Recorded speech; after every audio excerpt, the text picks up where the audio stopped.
Live from Music City, this is Nashville's News 2 at 10.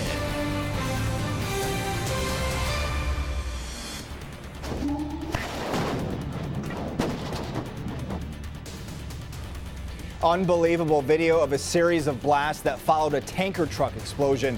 That explosion you see here in West Nashville could be seen for miles. Now here's what it looks like on the scene tonight. Thankfully, no one was hurt, but there are questions about what happened. Good evening. I'm Eric Egan. And I'm Samantha Fisher. That tanker truck overturned just after 12:30 this afternoon. And here's where things stand tonight. The Nashville Fire Department is still cleaning up the scene. We know some gasoline and diesel leaked into the stormwater drainage system, but drinking water is 100% safe. Several schools near this explosion were put on lockdown. Tonight, the school district tells us everything will be back to normal tomorrow. The driver of the tanker truck, 33-year-old Jason Frizzell of Cookville, he was able to get out of the truck and he was released from the hospital not long ago. The situation today was dangerous for not just that truck driver, but those responding to the scene as well. And we have live team coverage from the spot the truck blew up at 61st Avenue North and Centennial. Our Andy Cordan tells us about people rushing to help others in all this, including one of our own here at News 2. But we begin with Nick Calloway, who learned there's already an effort in that neighborhood to maybe prevent an incident like this from happening. Nick. Yeah, guys, this area has been pretty hectic all day, obviously, and caught in the middle of it all is a residential neighborhood. And the people that live here tell me that they've been worried about something like this happening for a very long time. At the end of the day, there wasn't much left of the tanker truck that exploded, except burned up rubble and the stench of diesel fuel. It happened in a neighborhood called The Nations, an area where industrial meets residential. We have been in heavy discussions for at least the last 5 years with Public Works, trying to get the tanker trucks off of 51st. Liz Parrott is with the Neighborhood Association. She says as more people move in, changes are necessary to ensure safety. The group would like to bring part of 51st Avenue North down to 2 lanes and drop the speed limit. They'd also like to restrict the nearby tanker trucks from traveling that way. Wednesday's tanker truck explosion highlights the group's cause, and neighbors are just glad it didn't happen closer to their homes. People walking their dogs, walking their kids, heavy pedestrian traffic on 51st now. And this could have been extremely catastrophic and devastating on that street. Within the last couple of hours, the wreckage of that tanker has been removed, but as you can see, there's still a pretty big mess still left to be cleaned up here on Centennial Boulevard. So this stretch of the roadway is still closed tonight. Eric, Sam, I know you can't smell it through the TV, but it still smells like diesel fuel out here tonight. Reporting live, Nick Calloway, back to you guys in the studio. I can imagine so. Thank you, Nick. Well, with the tanker explosion and the smaller ones that followed, it's really amazing that nobody was hurt in this. It really is. That includes our own News 2 family members, first on the scene, and one of them shot the most incredible video of the day. Our Andy Cordan continues our live team coverage with this part of the story. Well, guys, you know, news people, we get out to these things and we don't have helmets or badges or guns, that kind of thing. But when things break, we're often there first. And that was the case today for our News 2 friend, Ken Wilson. Check this out. This is the scene in West Nashville around 1 o'clock. Look at that flame. Fire is gurgling out of the street. All you can smell is the gas. Smoke is billowing into the air. And manhole covers blowing up? Yeah, they blew 10, 15 foot in the air. Resident Josh Ham cannot believe what he's seeing in front of his Louisiana Avenue home. It's like World War III out here. It's then that 30-year news veteran Ken Wilson arrives. The News 2 guy pulled up, got out of his car. I said, "Get back in your car. You need to leave." Wilson heeds the warning and backs up about half a block. Moments later, the Channel 2 cameraman zooms in to the very spot where he had almost parked. It's approximately 1 minute later when Wilson captures this astounding moment. Watch again. That's a metal manhole cover flipping through the air like a coin. Wilson can feel the blast, but he's not hurt, thanks in no small part to Josh Ham. He would have been there had you not said you got to back it up. That's right. Is that right? That's right. Do you feel like maybe you saved this man's life? I do in a way, but it was just the right thing to do, I guess. Wilson knows he dodged a bullet. I call him so he and Mr. Ham can speak. Without you, I probably would have ended up very differently. So thanks a lot. Hey, you're welcome, brother. And Kenny told me in the newsroom that's probably the closest in 30 years he's ever come to getting seriously hurt. And guess what, Kenny? I think you might have just won an Emmy. We're live out here in West Nashville. Back to you guys in the studio. Thank you so much, Andy. Just want to show you a few more pictures. This may have been what you saw today, just a huge plume of black smoke. You could see this for miles today. We also have a closer up picture here from this Shell gas station. Notice, by the way, the drivers that have pulled off to the side of the road. You can only imagine at that point what they must have been thinking, seeing that smoke up ahead of them. Emergency responders on the scene right away. There was a fire house just a few blocks away from where this happened. So we understand that some witnesses didn't even need to call 911. They just ran right into the firehouse and told them what was going on. But it's this picture right here Andy Cordan just showed you. Josh Ham running from the scene. By the way, this right here is the manhole cover. Those gas vapors seeped into sewage drains, and then the resulting explosion blew off these manhole covers. By the way, those are 80 to 300 pounds. So just to give you an idea of the force of those explosions. And once again, we're so happy tonight for the safety of our own Ken Wilson. Be sure, by the way, and stay with the News 2 on air and online for updates on this tanker explosion. We'll let you know just how soon things are going to get cleaned up.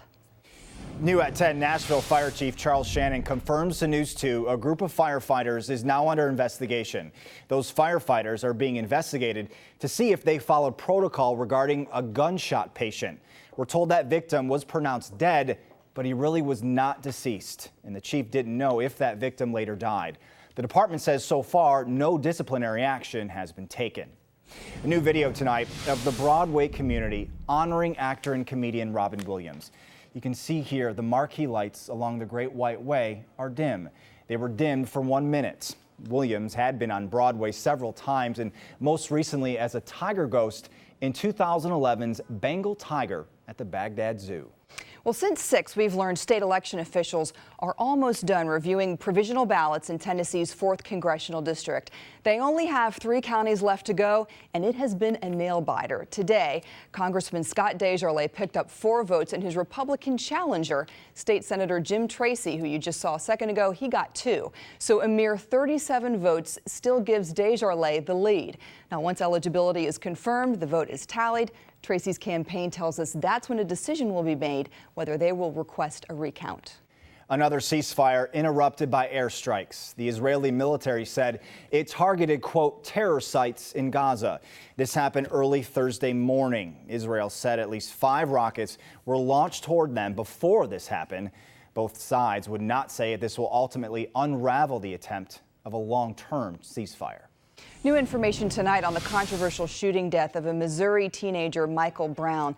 Police are on the scene as more protests are underway tonight in St. Louis. A prosecuting attorney says there's no timetable for the investigation, but it could take a couple of weeks. He also says all evidence in this case would become public. The officer involved has not been charged and his name has not been released. Well, explosions caused major damage out on a local lake. This is video a viewer sent in through our iReport 2 network.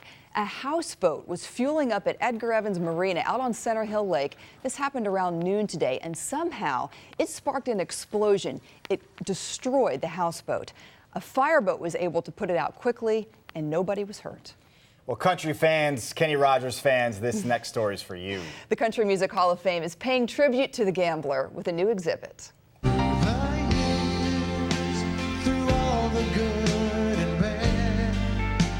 I know how much we've had. Almost want to let it keep going. I know. It's fittingly called Kenny Rogers Through the Years. The museum is stocked top to bottom with Kenny Rogers memories and souvenirs, but it almost wasn't. Today, Kenny said that he's not a saver or a keeper. Instead, he shares the credit for making the exhibit possible. It was really fun for me. I came here and I kind of walked through, and I was very impressed with the details of what they had done. And we have 2 girls that have been to 1,100 shows, and they contributed a lot of the stuff they had saved. He has loyal fans and collectors. Of course, he sounds pleased, so go see it for yourself. The exhibit opens Friday, August 15th, and it's going to run through next June. Some good stuff in there, too. There is. Well, there are a lot of reasons people build fences. To keep animals in, people out, or even decoration. But you might be surprised the reason behind this Coke can fence in East Nashville. What's happening around him that is keeping him building. It feels great out there tonight. A+ weather, 71 degrees. Relative humidity, that looks high, but it's nighttime, so that's normal, and just a light wind. Tomorrow morning, when you head out the door, a little bit on the cool side. 6 o'clock, about 59 degrees, still right around 60 at 7, 62 at 8, so a nice cool start to your Thursday morning. But we're going to take a peek ahead to the weekend. It's going to feel more like summertime then. These boys say a trailer filled with Cub Scout stuff was allegedly stolen from this parking lot, and they want it back. Please help us. Yeah, please. More from the boys coming up right after the break. Tonight, some local scouts are learning a hard lesson. You see, these young people make it a point to put others first. But while they're working on being selfless, they're forced to face a selfish act. Their trailer, full of irreplaceable valuables, was apparently stolen. New at 10, our Talia Kaplan spoke to those boys and has their public plea. Why do you think they would do it? I had no idea. Ryan and Daniel Stevens are Cub Scouts learning about integrity, honor, trust, and as of Tuesday, something else. There are a lot of bad people in the world. Someone stole the Cub Scout trailer filled with things the Scouts use all the time. And get this, it was taken from the Faith Life Church parking lot in Antioch. Lots of stuff we need for campouts is in that. I'm upset because I don't know why someone would want to take that stuff. Most of the things inside the trailer are sentimental to Pack 924 in Antioch. There's this handcrafted Arrow of Light board. It's the top award in Cub Scouting. It takes 5 years to earn. And this flag, it had 12 years of awards on it. It means a lot to me. The Cub Scout promise includes duty to God and country, but even Old Glory was stolen. Since we don't have our flag, I guess we're just gonna have to pledge to empty space. But Cub Master John Stevens says there's no need to worry. He has a loaner for now. We'll budget out the next several years to start replacing items in there. Meantime, he's asking everyone to consider the oath his young members take by helping others and obeying the law of the pack. If we could get the hand-carved pieces and our flags and everything back so we could show the boys, hey, there are good people who want to help us, it would be phenomenal. In Antioch, Talia Kaplan, News 2 at 10. Faith Life Church, where the trailer disappeared, is stepping up security. They have guards and more lights on the property. If you would like to help the Scouts, we have that information for you on our website. Well, tonight, an East Nashville man is using thousands of soda cans to try to make a difference. This is why. New construction is changing his neighborhood, so he's doing it to convey an important message. Glenn Woods built the soda can fence on his family's property. They've owned it since 1916. Builders bought his parents' old home on the other side of his property. But he says it'll be torn down and replaced with more new construction. He's not happy about it. I'm just having fun. They might think I'm protesting, but I'm having fun. But I guess I could be, I don't know. As we found out last night, these things aren't illegal. Woods tells News 2 he hasn't heard any complaints from neighbors. Tonight we checked with the city, but have not gotten an answer if this fence violates any code. A lot of 7-Up in that fence. We know what he likes to drink. Yeah. Well, it's Guitars and Barbecue, also known as Guitarbecue. Try that. I'm not. It brought out some big names and good food tonight, and it's all for a good cause. Billy Currington hit the stage at Losers in Midtown. Other big names there tonight include Eric Paslay and Tyler Farr. The show is going on until 11 tonight, so you still have time to go check it out. Money raised goes to St. Jude's Children's Research Hospital in Memphis. And for all those people out in Midtown tonight, boy, does it feel great out there. It's wonderful outside. How long will the humidity stay away, though? Probably not long, right, Lisa? Not long enough, but it is August after all, and it's nice just to get this little break. We'll take it out there tonight, 71 degrees in Nashville. Look at those 60s up to our north, and we've got dew points out there tonight in the 50s, about 59 degrees, so temperatures are able to drop pretty quickly this evening with the drier air mass, and it really felt good outside. Very little wind at this point. We had those nice northerly breezes today. It almost felt a little bit like fall, like September, more so than August. list. And overnight, I think many of us will have a chance to drop into the 50s. Now, up on the plateau, you might be looking at some mid, maybe even a couple of spots lower 50s. 56 in Cookeville and Clarksville by daybreak, 57 in Dixon, right at 59 degrees in Nashville. They may have, say, an official reading of 60 or 61 at the airport, but most of Davidson County is not right there on the tarmac, so your temperature may get just a little bit cooler. What about your Thursday? Still looks pretty good. We're in the cool 60s as we get into the 8 o'clock hour, up to about 85 degrees for your high temperature, so it warms up a little bit, but that's not bad for this time of year. We could easily be right at 90 degrees with high humidity like we were earlier this week. Good weather for man or beast. And check out this shot taken by Elizabeth Simmons over in Mount Juliet. A praying mantis here just looking right at her phone camera. You can see his little eyeballs there. That's a pretty good shot, I think. And there's a look at a shot from McMinnville sent to pics at WKRN.com of the pollen all over the bee there working on the flower. iReport 2 is a great place to send your photos and videos. And if you have the WKRN app, you can send them right from your cell phone. That's what they did. Temperature trend, low humidity again tomorrow will help us stay at about 85 degrees and feel pretty comfortable. But 89 on Friday, and we're talking about 90s and muggy weather coming back as we get into the weekend. As a matter of fact, Saturday still looks mainly dry, about 92 degrees. It's a pretty nice start in the morning, but hot in the afternoon. Sunday, we're back into the humidity, so scattered thunder showers in the midday time frame, about a 20% chance. We'll bump it up to about a 40% chance as we get into the later afternoon time frame. Here's a look at Storm Tracker right now. The radar sweep coming on around through southeastern Davidson County, Franklin into Brentwood, downtown. We've been dry all across the mid-state today, and we should keep it that way for a couple of days. Predictor shows a dry start tomorrow morning, maybe a few showers up in Kentucky, but nothing here. We're just way too dry for that. Very pleasant again tomorrow evening and Friday. We're off to a dry start. Predictor wants to paint a little bit of action, but I think the atmosphere is still a little too dry. A nice Thursday, 85 in Hermitage and downtown, 83 up in Whites Creek down in Williamson County. You're looking at 85 in both Brentwood and Franklin, maybe 86 down in the Spring Hill area, and over in Murfreesboro, about 85 degrees for you there as well. So it is going to be quite comfortable, at least for this time of year. We warm it up Friday to 89 degrees, and there are those low 90s for the weekend. Once we get the humidity back in place, it looks like it stays around, and so do the scattered chances through the first of next week. Well, it's one of the best things about living in Nashville, the food, specifically the barbecue. I know what I'm having for lunch tomorrow, so who knows how to barbecue the best? We're counting the hot spots down in tonight's list. That's next. Oh, God, I got to say it after all. We told you earlier about Guitar Barbecue tonight over in Midtown. Thank you. Yeah, it's more about how it sounds and tastes, or more than it tastes and sounds. Anyway, let's get to this. That, of course, is Guitars and Barbecue for a Good Cause, and that made us pretty hungry and thinking about the best barbecue in Nashville. Here are the top 5 according to USA Today. They don't even live here. They own the whole country. Well, you know we're food truck crazy, so this one's got to be on the list. Smoke It All. It's food truck. You might run into it around town. I like the food trucks. I do too. Yeah, so you can run into it all over town. Number 4, B and C. No, the C does not stand for Corey Melrose Barbecue, also known as bacon and caviar. I like that. Well, bacon's just the #1 ingredient in the world. It's a gourmet barbecue and catering service located just south of downtown. Number 3 is Jim and Nick's Barbecue. It's a Birmingham-based chain, but very popular here as well. Yeah, they're doing it well. Number 2 is Jack's Barbecue, which USA Today says gives Memphis barbecue a run for its money. And personally, I'm a big fan of this one. Coming in at number 1, Martin's Barbecue. It's featured on Food Network. It's also known as one of the prime venues in the city's restaurant scene. I don't know if the original is Nolensville, but they just built another one on Belmont, and we go there all the What's time. their One in go-to? Mount They have Juliet, too. brisket, Mount ribs, Juliet. does it Yeah. matter?